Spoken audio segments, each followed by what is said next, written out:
Hi guys, welcome back. If you're watching this video and you're thinking about starting a diet or exercise routine, Sherry Clark from Sherry Clark Nutrition wants you to know one thing. When you say, I'll start this tomorrow or I'll start this diet next Monday, that day never comes. So she's going to tell you how to get over that problem and start doing it now. Sherry Clark, registered dietitian here, and in today's video we are going to talk about why telling yourself that I'll start my diet Monday never works. It's the end of the work week, it's Friday evening, you're at home and you're enjoying a movie with family. Then all of a sudden you hear your daughter, she's in the kitchen, you hear some pots and pans banging around, and a few moments later, is she baking chocolate chip cookies? So now you're trying to pay attention to the movie, but you've got thoughts of swirling chocolate chip cookies, the ooey gooey, hot, fresh out of the oven where you tear them apart and it oozes chocolate. And then you envision that with a tall, ice cold glass of milk and how great this would taste. And then before you know it, in comes your daughter with the cookies on a plate and says, "Want some cookies?" If you're like most of my clients, this scenario sends you into a tailspin. On one hand, you've got this voice that says, don't eat that, don't eat that. You don't need to eat that. And on the other hand, you've got this voice that says, oh my gosh, eat that. Look how good that looks. Smell it. Gosh, what's wrong with you? And you're in turmoil. So if this is a similar scenario to what you go through, keep listening. So in this scenario, we tell ourselves, I'll start my diet Monday, and we go ahead and indulge in the cookies and the milk.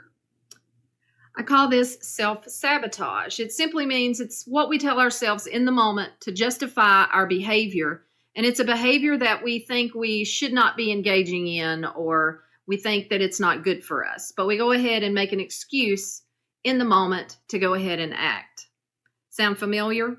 Well, to understand why we self-sabotage, you've got to understand a little bit more about human behavior. The prefrontal cortex is part of the brain that is responsible for impulse control and self-regulation. And what's bad is that the prefrontal cortex, it lives for the moment. I mean, it invented the YOLO life philosophy. It doesn't think about the future. So it makes it really hard in the moment to make those kind of decisions. Another reason that it's really hard is because certain foods will give us a dopamine kind of rush. So you've heard about dopamine. It's a neurotransmitter. Some people say it's the feel-good chemical. And if I eat the chocolate chip cookies and dopamine is released, then the next time I'm offered hot, warm chocolate chip cookies, my brain remembers that and it urges me even more. Eat the cookies, eat the cookies. We really liked that last time you did that. So you can see the brain kind of works against you when you are trying to deal with in the moment impulse control. So what that usually results in is knowing deep down what I should do, but on the other hand, here's what I want to do. So I'm going to self-sabotage and make it okay in the moment by telling myself things like, I'll start my diet Monday. Or, well, I did exercise today, so it's not going to hurt that much. Or, well, I only eat 1 or 2 when I really want to eat 6. So we rationalize our behavior. So what is the key to changing this behavior, right? That's what you want to know. So the key to changing self-sabotage is, first of all, to recognize it. And second of all, to ask yourself, is this even true? So in this case, it may or may not be true. I'm going to start my diet on Monday. Sometimes you know good and well that's not going to be the case. Other times you may have every intention of starting your diet on Monday. So you first ask yourself, is that statement even a true statement? And then if it is a true statement, yes, I'm going to start my diet on Monday. Then you're going to reframe that thought, and then you're going to change your action, and then practice, practice, practice. I'll give you the one example. So let's say the woman with the chocolate chip cookies, Friday night, daughter brings them in. She really is going to start her diet on Monday. And I say diet, I hate that word, but for the purposes of this video, you guys get it. I'm going to start my diet on Monday. So is that a true statement? Yes, that is a true statement. But she can reframe that by saying, you know, even though I'm going to wait until Monday to start tracking my calories, I know that eating chocolate chip cookies at 10 p.m. when I'm not even hungry is not going to get me closer to my goal. And I'd rather start Monday morning at 189 pounds versus 201 pounds, whatever the case may be. You're not going to gain 11 pounds over chocolate chip cookies, but you get the gist.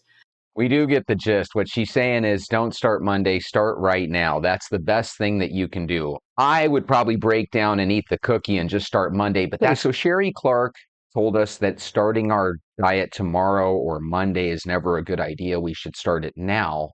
But we still have this problem of procrastinating. So Sherlina here is going to tell us how to stop procrastinating. Hey guys, welcome back to the channel and welcome if you're new. Today I want to share with you how I was able to get over procrastinating all the time. So there's three things that hold us back from hold us or keep us procrastinating. It's analysis paralysis, the idea of perfection, and feeling overwhelmed by a really big project.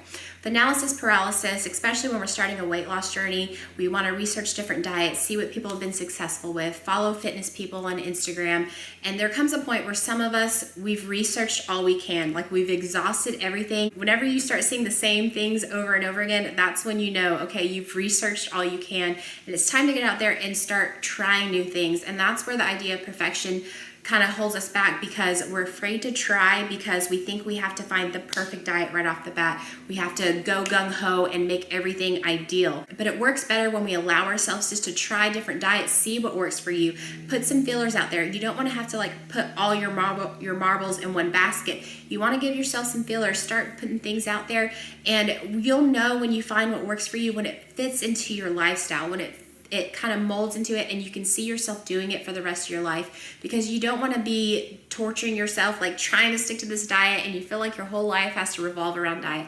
It should be something that fits into your life, and that's how I found what's worked for me, because I eat a little bit of fast food, I eat some home cooked meals, I have a mix of everything, and it feels like not much different. And the last thing is feeling overwhelmed by a really big project. Whenever our brain sees something that we cannot simplify and see from beginning to end every little detail, it becomes overwhelming, and it's easier to put it on the shelf and avoid it than actually go through it. So how we go about this is break it down into really small tasks and break it down into something that's going to take 2 minutes or less to do, and it makes it so much easier, because when it's broken down into 2 minutes or less, your brain can see it from beginning to end, and it feels a lot easier to do it. So I do this all the time with laundry. Whenever I have a big pile of laundry, I'm like, okay, I'm just gonna fold the pants. Okay, I'm just gonna fold the t-shirts.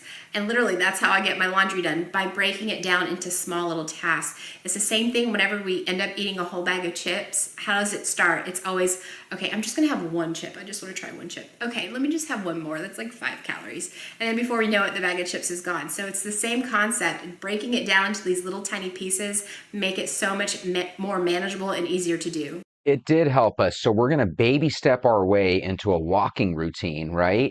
And you already found the best place to do a diet and exercise routine. It's here at Walk Talk Vent with me, with us. Okay, so since you already found that, stop doing what she said there, which is keep taking notes and watching videos and thinking about how you're going to do this, that, and the other. Just go get your shoes. We're going to be walking here in a minute. Guys, this is Avril Carpenter. She's also going to tell us a couple quick tips on how you can go from thinking about diet and exercising to actually doing it, rather than delaying and procrastinating like you're doing right now. Go get your shoes. Are you telling yourself, blimey, my jeans are getting tight, I'd better start watching my weight after lockdown? If this is you, you're in good company. The problem with promises of I'll start eating better at some future date is that those future dates are completely meaningless. If we're honest, surgically honest with ourselves, what we're really saying is, right now, I'm not going to commit to myself. And we know that that future date never ever arrives, because when lockdown finally lifts, we'll move those goalposts and we'll start delaying that date time and time again. And here's the real kicker. In the meantime, we use that I'll be healthier in the future promise to ourselves as a reason to justify eating rubbish today. And we know what that means. We lose our confidence. Our jeans get tighter and tighter because we've fallen for our own fib. So what can you do instead, gorgeous? Always start now. Right now, in this moment. Being your happy shape and size is all about nourishing your body now. Not at some made up date in the future that will never arrive. So stop tricking yourself, stop delaying, and start making more nourishing choices from that place of now. So I totally agree with all three of those ladies, and I will link all of their channels in our description. If you're thinking about doing a diet and exercise routine, I'll do it with you, okay? We have a 90-day walking challenge that's going to start in about a week. Instead of waiting for it to start, why don't you go get your shoes on right now? Let's go for a walk.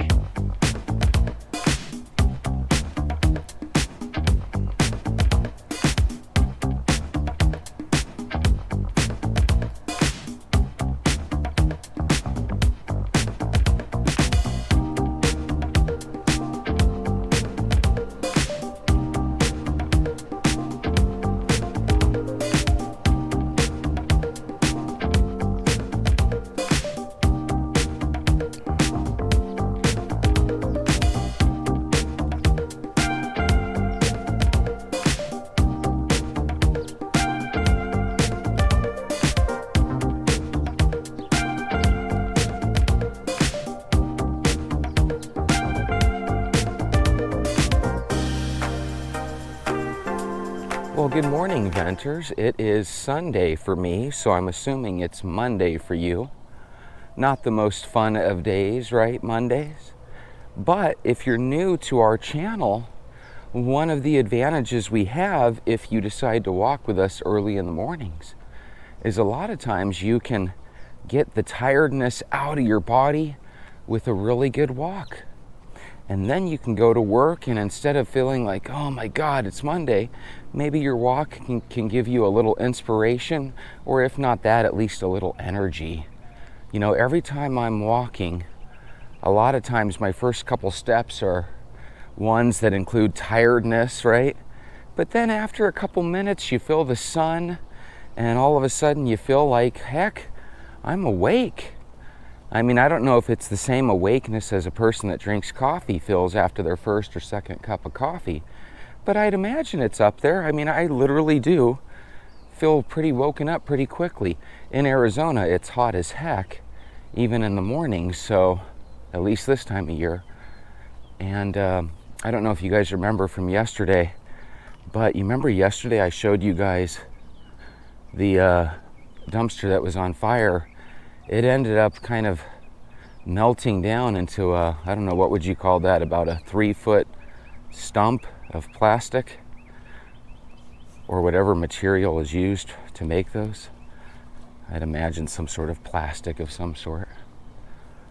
I don't know if that was done on purpose or if, like I said, maybe somebody put a burning cigarette in the trash or something and it slowly just melted it down. Anyway, it didn't do much harm other than to the dumpster, so no big deal. If it would have been blazing, I would have called the fire department, obviously. So I had a chance to step on my scale again yesterday. I mean, I have chances to step on it every day, but as many of you know, I try to purposely avoid the scale because if you watch it every day, you're not always going to see downward movement. Sometimes you'll see plateaus, sometimes you'll see a little upward movement where you actually gain weight. And so this past week, I've been really focusing on doing a lot of walks and stuff. And like I said, other than that skinny pop fiasco where I was eating a little bit more popcorn at night than I would have wanted to, I feel like I've been doing relatively a good job. As a matter of fact, I know I have because, you know, whenever you lose 10, 15 pounds, that is a good thing. But when I stepped on the scale, I was still that 170-ish range. So it's kind of a bummer when you kind of are used to things going down, but it doesn't necessarily work in the same way. So there's a piece of me that wonders, Jesse, is that because we're getting a little bit older? Or, what do you think the situation is? The only thing I can think of is just that that's kind of the way the body is. Because if this was a case of because I'm older, things aren't going to work the same way, guys, I don't think I would have even lost 10 or 15 pounds. Because whenever I hear anecdotal stories online of people that are, not having success losing weight, it sounds like they don't have any type of success. And I think you and I can both agree that when you go from 185-ish down to 169, 170-ish, that's a good thing. But at the same time, I'd like to lose more than 15 pounds. I would really like this last week, I'd really like to at least try to come close to that 30. That might not be humanly possible for this human without doing something extreme. And here's the problem with doing something extreme. If I do something extreme, like fasting or doing some weird diet for the last week, it might just get me closer to my goal, but it wouldn't be very authentic when it comes to, getting other people to do things the same way as me. In other words, and I think you guys know what I'm saying, if I try to get people to lose weight simply by adding a walk and avoiding sugars, but I'm not doing it that way, I'm doing it with that way plus doing some weird diet here and some weird fasting experiment here, then all of a sudden you have something that I'm asking you guys to lose weight in a different way than I am. I think what might be more important is for you guys to know that sometimes goals aren't hit. And in the past, people like you and people like me would say, well, maybe it just wasn't meant to be. And we give up on these goals, right? We say, oh, we tried, it just didn't happen, right? But this is one of those goals that, your body doesn't really know that you're in a 90-day challenge. All your body knows is that, you've been eating differently. All your body knows is that you've been eating differently and ditching the Coca-Colas. And from what I understand, whenever we watch other diets and other health gurus, a lot of times that weight just doesn't necessarily want to jump off quickly. Whether your body thinks you're in a starving famine, or whether your body thinks this, that, and the other, either way, we can't force it to happen. What we can basically say is, hey, we're not going to quit. We're going to let our body off the hook for not understanding that we're in a 90-day challenge. And we're going to keep going.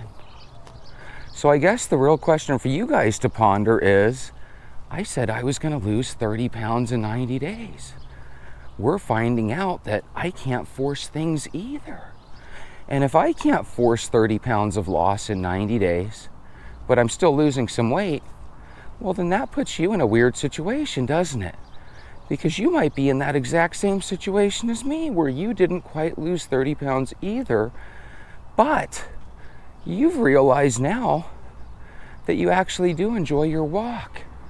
So the real question is, do you want to call this 90 days a failure because maybe you didn't lose 30 pounds or maybe I didn't lose 30 pounds? Or do we actually want to call it a smashing success? Guys, I think what we're experiencing here is a success, because we're starting to realize that, hey, our weight is not a game, it's not a challenge, it's not a timeline. This is our lives. If you've lost 4 or 5 pounds, like Mala, and you've dropped a dress size or whatever, that's impressive. That's moving in the right direction, Mala. If you've lost 10 or 11 pounds like Lily, that is super impressive. If you go back 100 days, we're putting that 11 pounds right back on you. Do you want to go back where you had that 11 pounds and you're starting over? Or do you want to start that second race right now that you're 11 pounds less and that much more efficient?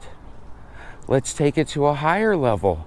Elaine and GL, you guys are starting to lose weight like crazy. Elaine, you've been losing weight, kicking butt every single day, right? You've lost close to 26, 27 pounds, I believe. So out of everybody trying to hit this goal, Elaine, you might have been the closest to hitting the goal. So now the question for you is, do you want to call it quits and hope that out of that 27 pounds, only a couple of it come back? Or are you ready to keep on going, Elaine? I have a feeling your answer is no, heck no, we're keeping on going. Because see, Elaine's goal is not to lose 26 or 30 pounds. Her goal is to lose 50. Elaine, you are halfway to your goal. Let's keep going. What do you say?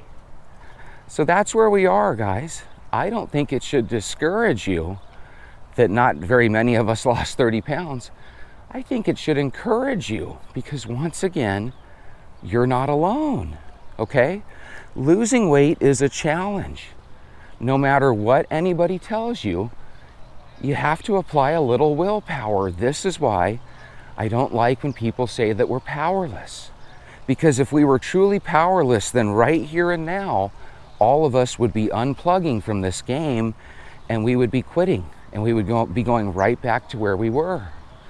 When you make a decision that, hey, I'm not going to be powerless, I'm going to apply some willpower, I'm going to keep this going, I'm going to keep moving forward, and whatever the results are, the results are. If it takes us 6 months, if it takes us a year, if it takes us the rest of our lives, we're going to make this happen. You know, that's another way to look at it, Mala. You lose 3, 4, 5 pounds in a dress size. You did that in about 80 days because I think you joined us about a week or so into things, right, Mala? So all of a sudden, you take the next 10 or 15 or 20 days. Hopefully you lose another 2, 3, 5 pounds, right? So hopefully this time next month, you're a legit 8, 9, 10 pounds down, and let's just keep it going. Mala, you are the inspiration of the whole team. Elaine, you are there every day to wish us a good morning. Lily, you are our Canadian. You represent Canada here. So again, I'm so proud of all of you. I'm really proud of the fact that not everybody lost 15 or 25 pounds, but you've gained something more valuable.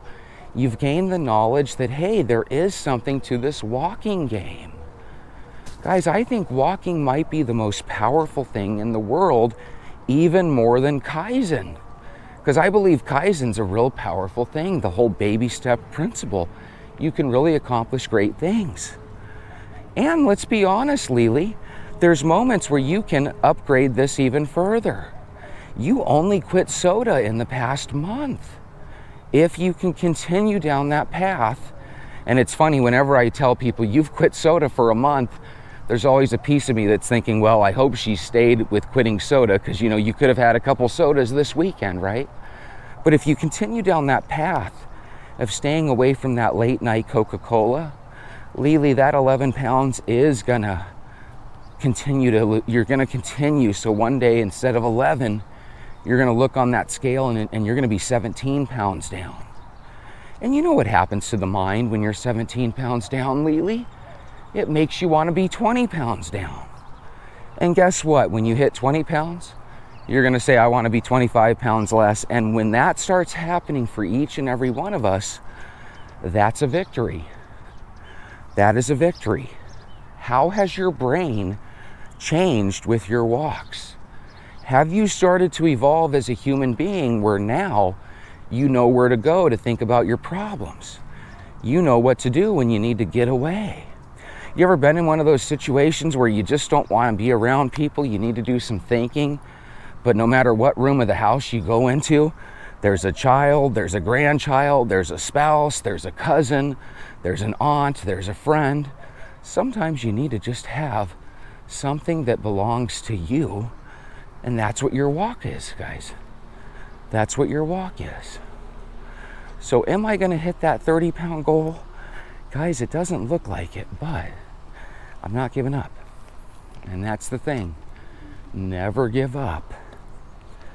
And this is one of those games where it's not like a basketball game, right? Where the final buzzer sounds and it's game over. There is no such thing as game over. As a matter of fact, what we're extending when we walk is the game of life. We're asking for that fifth period, that overtime period. And that's what we're going to do. We're earning it. So again, not only does this extend potentially the last couple years of your life, right? But these years in the middle before the end, it makes them better. I see so many people that they're not able to walk anymore. They're using a cane. They look kind of weak and feeble. We don't want that to be us. Venters are not meant to be weak and feeble. We're meant to be walking every day, and we come up with great ideas. That's what I really love about walking. You can really come up with some great ideas. One of the best things you can do on your walk is really schedule your day or your week. I'm not a huge fan of scheduling too much in advance because it sucks whenever you call up an old friend and you say, hey, I'd like to get together this next weekend or two. And they're like, oh, I've already got plans. That's a bummer, right? But at the same time, if when you're on your walk, you can plan out your day or your week or your schedule, it's a good thing. So one of the things that I do when I'm on my walks is I contemplate, hey, is today a day that I want to just do my one walk, or is today a day where I want to go to Planet Fitness a little later and do a second walk? Do I want to go to Target and Walmart this week? Because usually once every week or so, most of us go to Target or Walmart to do some, shopping, right? Do I want to go to the mall this week? What do I want to do? A lot of times when you're on your walk, it gives you that peace of mind and clarity so you can kind of plot what you're trying to do. One of the things that has been going through my mind is what the heck do I want to do this last week? Because even if you don't hit your goal, you still want to try to make a comeback. So one of the things that I'm doing, and I've been baby stepping this, is when I go to Planet Fitness and walk on the treadmill, and some of you guys probably do this too, I'm slowly starting to add an incline, right? They have inclines where you can go from walking on a flat surface to walking uphill. So I'm thinking about adding another level to the uphillness. I'm thinking about going from a 3.8 to maybe a 4.0 or maybe even a 4.2. That's where you're practically jogging when you're walking.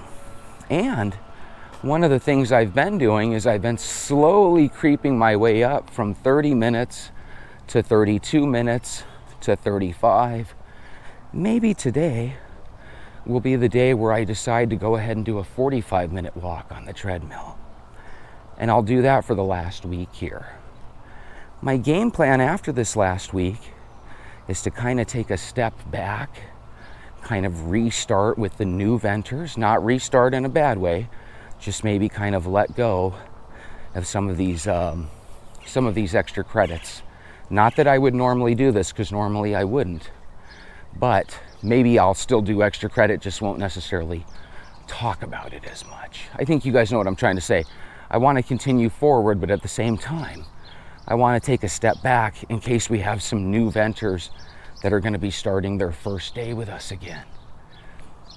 It's really weird because I usually average each day like 1 or 2 new subscribers. You know, you would think with 400 subscribers, which by the way, I hit 400, you would think, oh my God, Jesse's hitting 10, 15, 20 new subscribers a day. Not really. It's closer to 2, maybe 3, right? 3 on a good day, maybe 1 or 2 on a not so great day, right? And for every 10 subscribers, I'm imagining 1 or 2 people that are actually walking with us.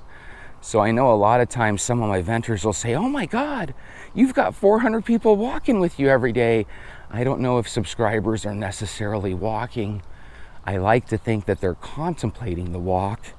And if that is one of you, if you're taking mental walks with me now and you're contemplating taking the walk, what you should do is take out pen and paper and start marking down the foods and the drinks and the snacks that you eat every day, and start taking a little 10 or 15 minute walk if it's something that you want to do. If it's something that you've been contemplating but you really don't want to do it, then I can't force you, obviously. But if you take a little 10 or 15 minute walk each day, then when we start day one here in the next week or so, it might make things that much more quicker for you. Our system involves taking where you are now and slowly improving that and adding on top of your doing nothingness, right? And being where you're sitting all day. And we try to make it where you're moving a little bit. And then what we do is we increase the good stuff while decreasing the bad stuff. And I'm hoping that during your 90-day challenge, you can get a little bit closer to losing 30 pounds than I did. I think one of the problems that I had was it took me a little bit of time before I was able to kind of get a little bit stronger on my diet this go round. And I blame that on starting at a heavier weight than what I normally do. One of the things that I've learned about myself through this experience is I've learned that as I get a little older and as I get a little heavier, it is more challenging. So if you're a little bit older than I am, and if you're a little bit more chunky than I was, you know, if it takes you a little bit longer, that doesn't really surprise me. I didn't know that when we first started this challenge. I just figured, hey, everybody's being told they can't accomplish this, that, and the other. It's a bunch of bull. Just walk with me. We'll lose 30, maybe even 35 pounds. But as you start walking and you realize, oh, holy moly, I'm facing some challenges that I might not have faced before. You know, you can fib and lie and try to sweep it under the carpet, or you can be honest with your viewers and say, you know what? I might have calculated wrong. And I think my venters will appreciate the honesty a lot more than a game, you know? I don't want to lie to you. I don't want to do special goofy things on the side. I like to be honest with everybody about exactly what I'm doing, because there's probably a few of you that think I want to copy Jesse's plan to see if I get the same results. Well, I'm telling you one thing, if you still stay with me, still try to copy the plan, stick with it, it will work. It might not happen on day 90. It might not happen on day 100. It might happen a little bit closer to, 5-6 months in, but who cares? We already finished 3 months. Now you're a walker. Now you're 5 pounds less. Now you're 10 pounds less. Now you're 15, 20 pounds less. It's funny because if you look at Mala, Lily, Elaine, and me, we're all on the spectrum, right? You got Mala at 3 or 4 pounds down. That's probably where Sherry Ann is as well, right? You have Sheila. She's been doing this forever. So even if Sheila loses a pound or two, she's probably still in the zone that she's been in for a while, because Sheila, you've been doing this for a long time, right? I think Sheila said last month she did lose 4.5 pounds, right? But I don't know if that 4.5 pounds, Sheila, I don't know if that was from a previous month where you lost another 3 pounds, or it might have been from a month where you didn't lose anything or where you gained a pound. Sometimes it's a little finicky like that. But again, we have venters that are all on the scale, or all on the spectrum, I should say. So if you're one of these people that you're really down on yourself and you would be happy if you lost 5 pounds, well, do this with us. You might be one of those venters that this will be a perfect scenario for you to drop a dress size. Guys, I went from waist size 37 or 38, which was really scary because I only had one pair of pants that had an expandable waist where I could get my shorts on. Now I'm back down to like a waist size 32 or 33. Did it jump down on my weight? Not necessarily. Because last week I wasn't quite this skinny in the waist, but I weighed 169. Yesterday I weighed 170. And I've been kicking ass, I'm telling you. So when you guys tell me, oh my God, I did so much walking, so much restriction on my sugar, so much this, that, and the other, and it didn't show up on the scale, I know that can be infuriating, okay? It can be really disappointing. The best advice I have for you is put the scale away. Technically speaking, all you need to do is weigh yourself at the beginning and weigh yourself at the end. Now, I know it's human nature that as clothing starts to fit a little bit looser, and as we start to walk a little bit faster, you're gonna naturally wanna step on that scale and see where you weigh. There's nothing wrong with that. I can't stop you from doing that. I can only tell you that based on experience, that scale is not gonna tell you what you wanna hear or see all the time. But again, I'm okay with it. You know, let me tell you what would happen if I didn't take on this challenge. And this might be one of those things that I'm not really giving much credence to, but it might be important. In the past, when I did these little challenges, believe it or not, I didn't do 90-day challenges. I just did challenges where, hey, I'm gonna walk every day and I'm gonna try to avoid sugar because I wanna see if I can get abs to show. I think I told you guys I never really had my ab muscles showing. And I had already been walking. So when I completely cut out sugar, it's natural that in addition to cutting sugar, you're gonna drink water because most drinks that we drink are sweetened. So if you get rid of that sugar as well, you're left with water.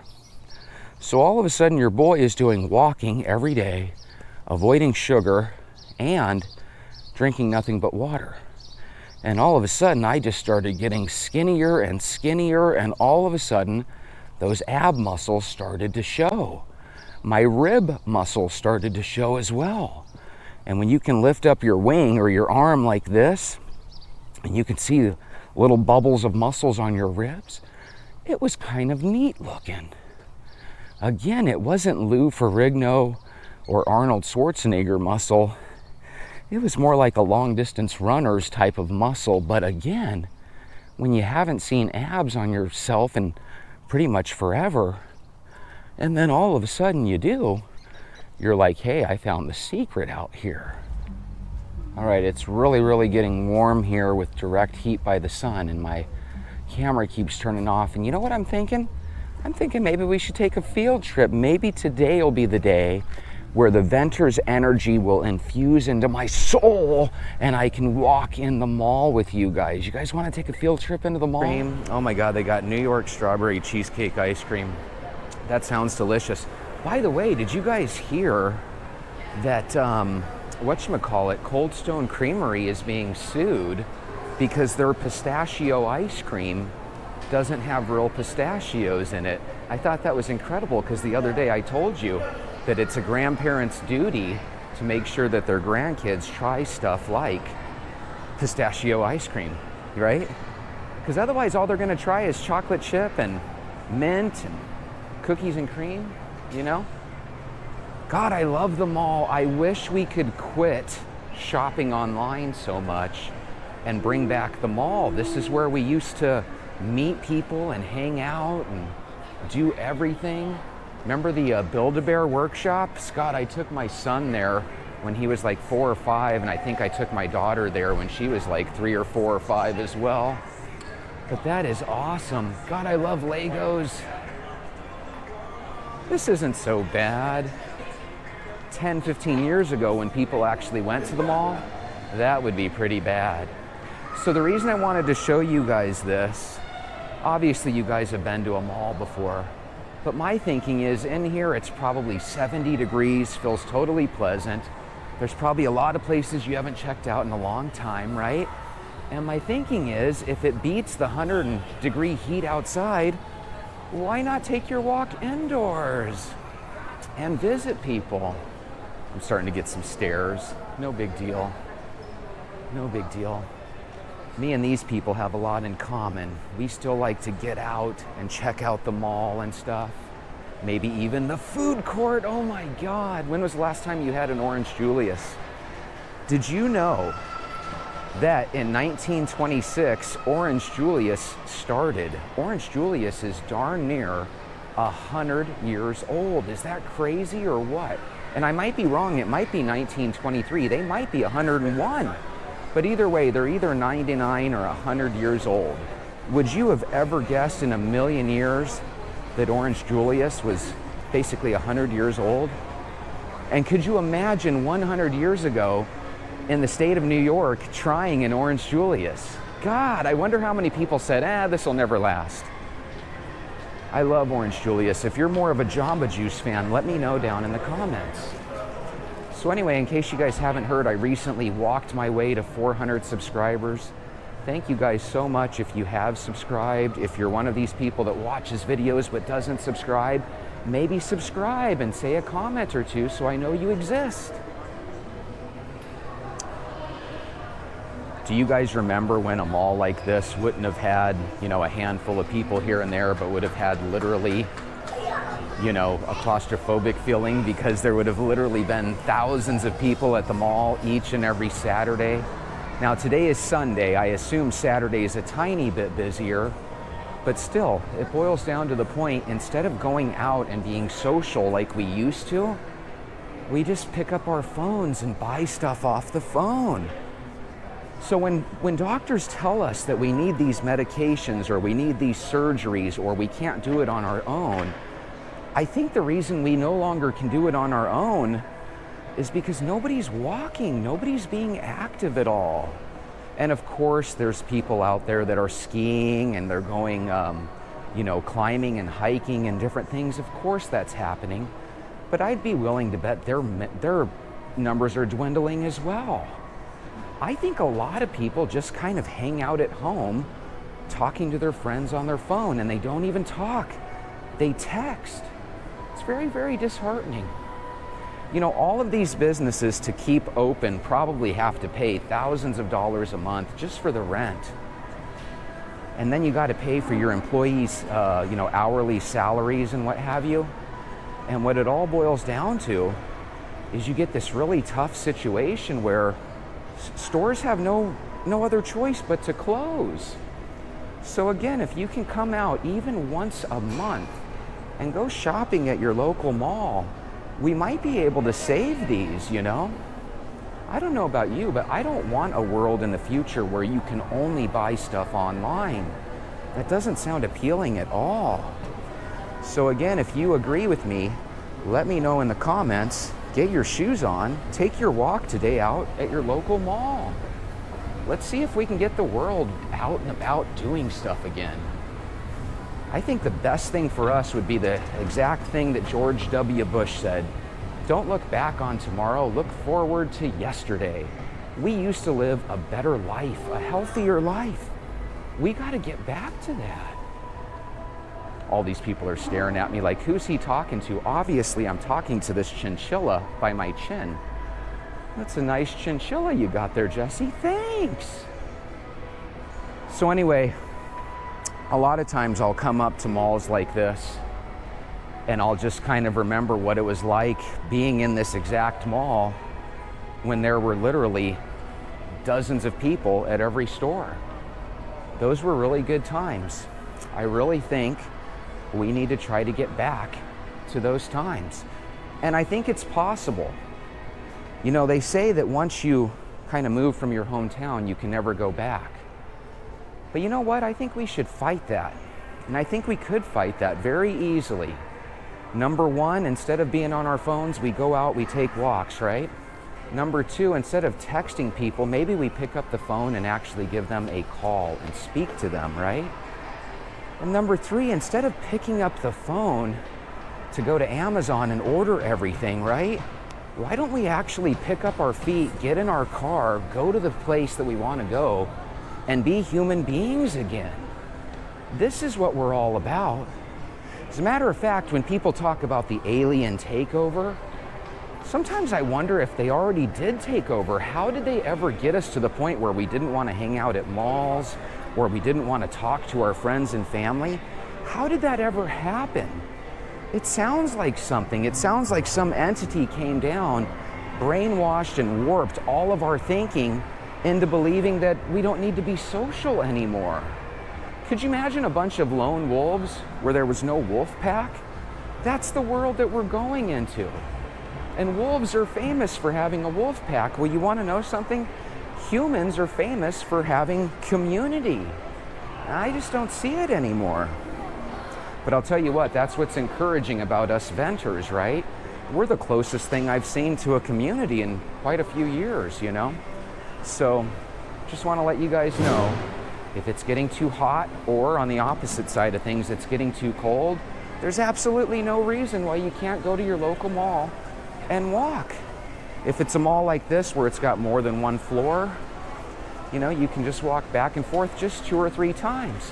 While you're doing that, take a look at the different shops. Say, oh my God, Tilly's, I'm gonna go in there, you know, and see if they have any sales. More, you know, note where you wanna go, and then after you're done with your walk, go do some shopping.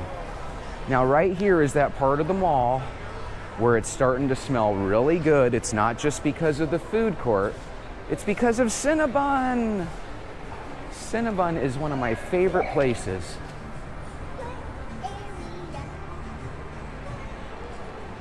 You know, it's funny. I'm expecting people to stare and, you know, act weird around the camera, but there's so few people, and so many people are used to seeing people with their phones out and stuff. It's like, what's the difference, you know? So maybe we'll start doing this once a week. All right, now what I'm gonna do is I'm gonna cut this part out if this battery stays up for the rest of the trip home. But if it doesn't, we're going to the mall. Yay!